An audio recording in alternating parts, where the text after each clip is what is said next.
Hey, what is going on, Joe Joe in the morning, family? I hope you are having a super good day. I've just been smiling a lot over the last few days, been laughing. I feel such a shift in the atmosphere. I just feel like great things are going on in America. I just feel just so good in my spirit, and there are so many phenomenal things happening, and I see so many people moving in the direction that God has for them. Now, I want to read something out of a book. It is one of my favorite books I've ever read in my life. It is 177 Mental Toughness Secrets of the World Class. In fact, I'll put the links down below so you'll be able to buy this book. But on day one, here is part of the action step. I just want you to get the action step part of this. Are my habits, actions, and behaviors congruent with the vision that I have for my life? Now, I added one thing to it. Are my habits and my mindset congruent for the goals that I have for my life?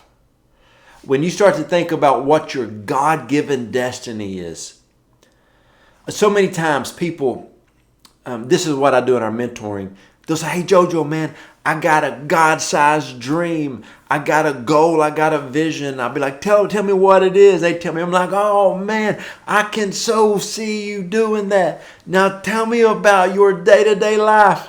And they start telling me, and I'm like, I'm just going to tell you that ain't going to happen. That ain't going to happen.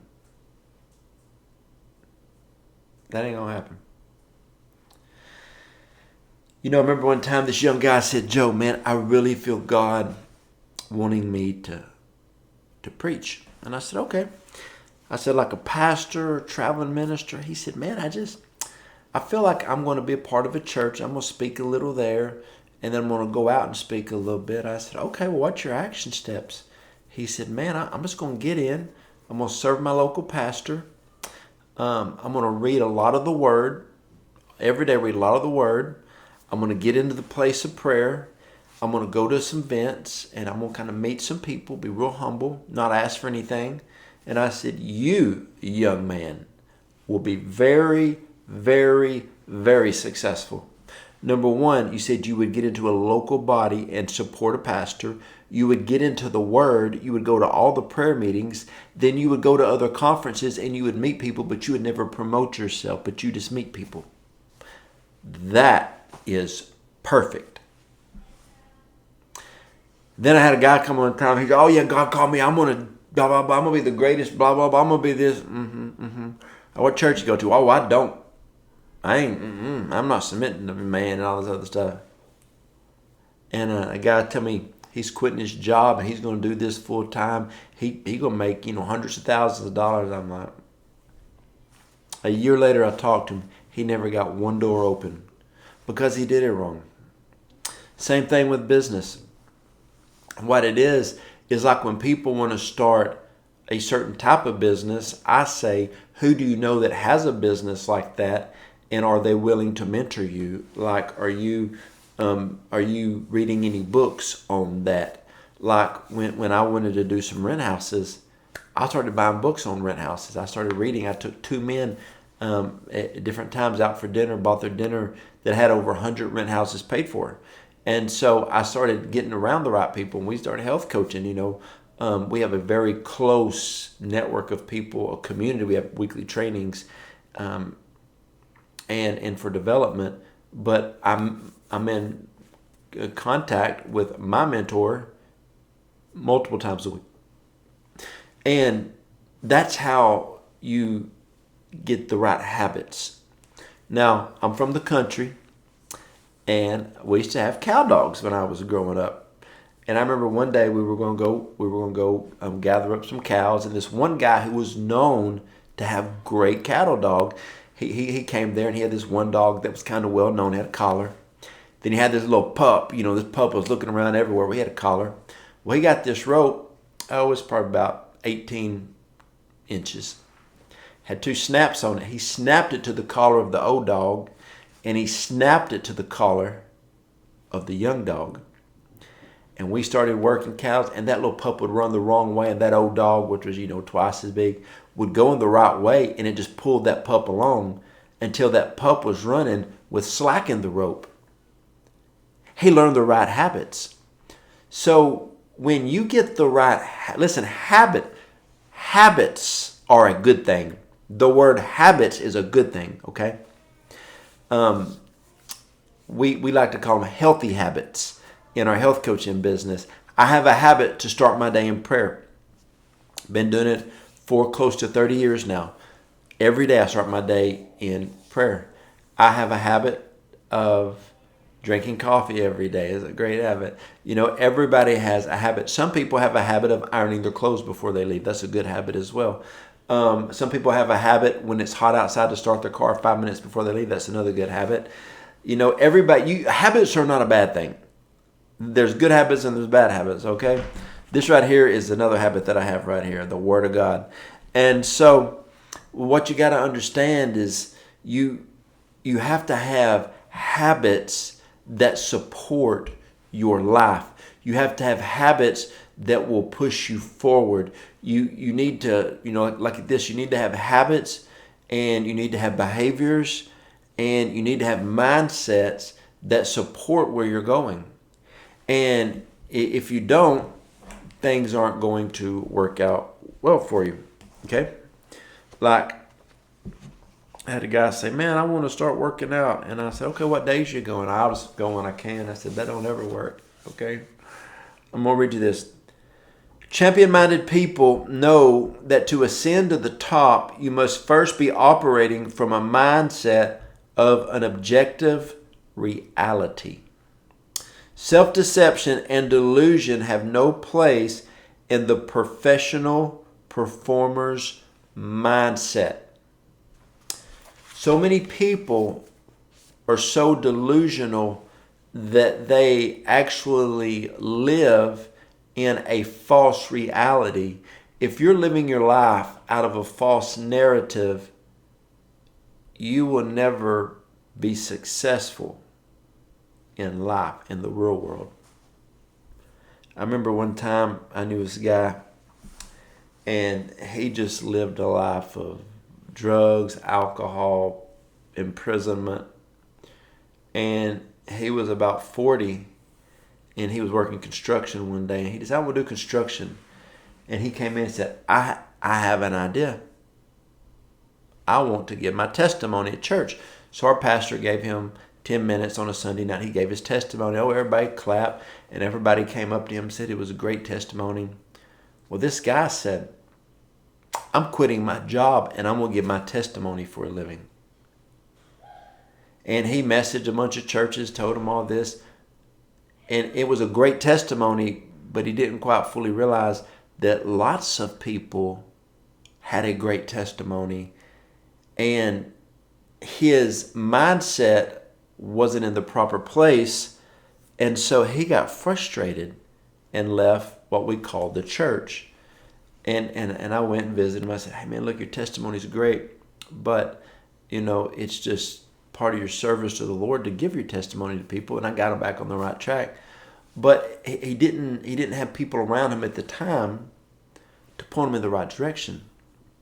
That's why mentoring is important. And so you got to have the right mindset, habits, and behaviors to push you in the right direction.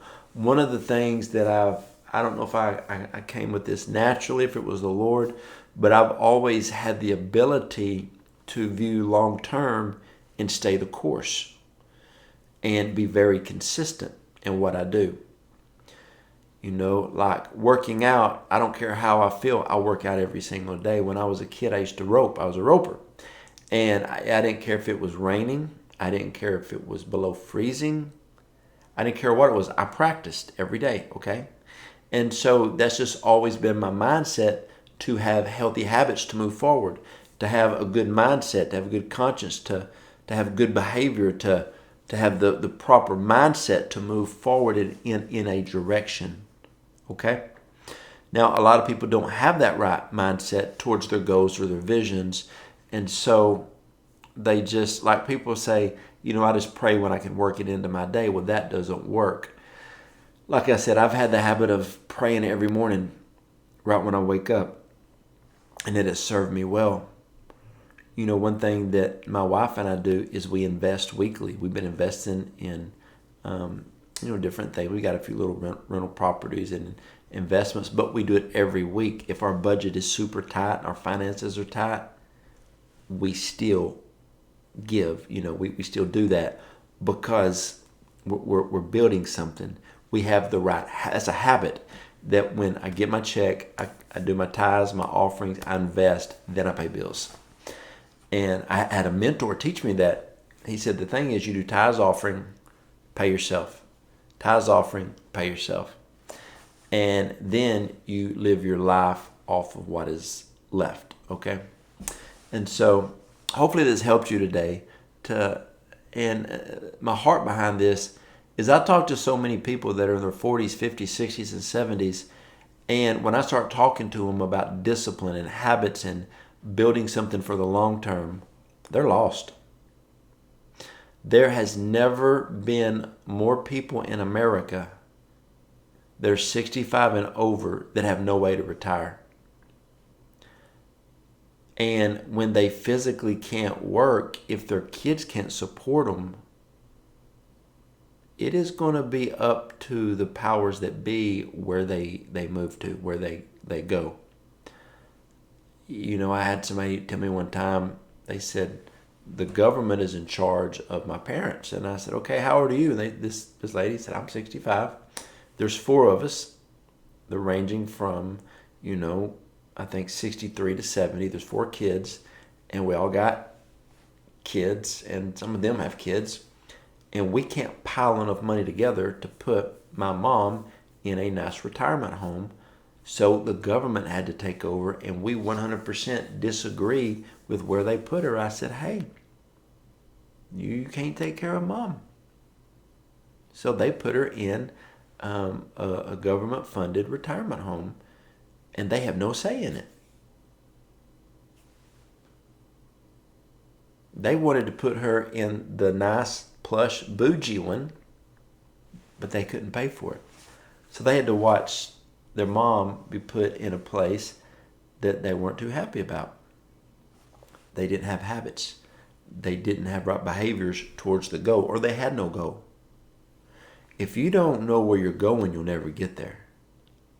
You got to have some things in place. You need somebody to help you get things in place.